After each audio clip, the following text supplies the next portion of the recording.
হাসান বলে, নানাজি আপনার মেয়ের নামের বিচার, ফাতেমার নামের বিচার। বিশ্বনবী মসজিদে নববীতে জোহরের নামাজ পড়ে হাসান হুসাইনকে দেখতে গেলেন, যে দেখে ফাতেমা রান্না করে। আসলে কি রান্না করে? চুলার মধ্যে পাতিল দিয়ে পানি গরম করে আর হাসান হুসাইনকে বুঝ দেয়, ঠিক কিনা? বিশ্বনবীর পায়ের আওয়াজ শুনে ঘুমন্ত হাসান আর হুসাইন জেগে গেল। দৌড়ে এসে নানাজিকে ঝাপটে ধরে ডেকে বলে, নানাজি গতকাল কেন দেখতে আসলেন না? আজকে দুপুর হয়ে গেল, বিকেল হয়ে যাচ্ছে, এখন বুঝি আপনি দেখতে আসার সময় হলো?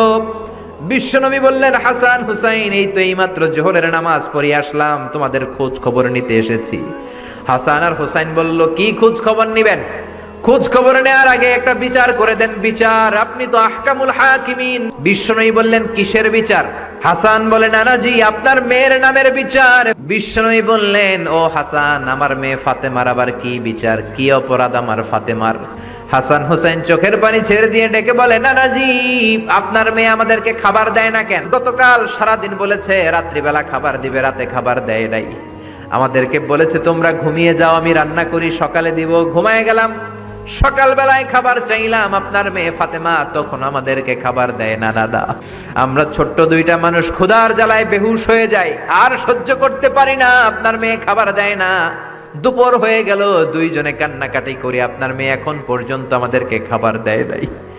আমরা দুজন তো আর সহ্য করতে পারি না, কেন আপনার মেয়ে আমাদের সাথে এমন করে? আপনার কাছে বিচারে দিলাম, আপনি বিচার করেন। বিশ্বনবী আর কি বিচার করবেন? ডেকে বললেন, হাসান রে কাছে আয়।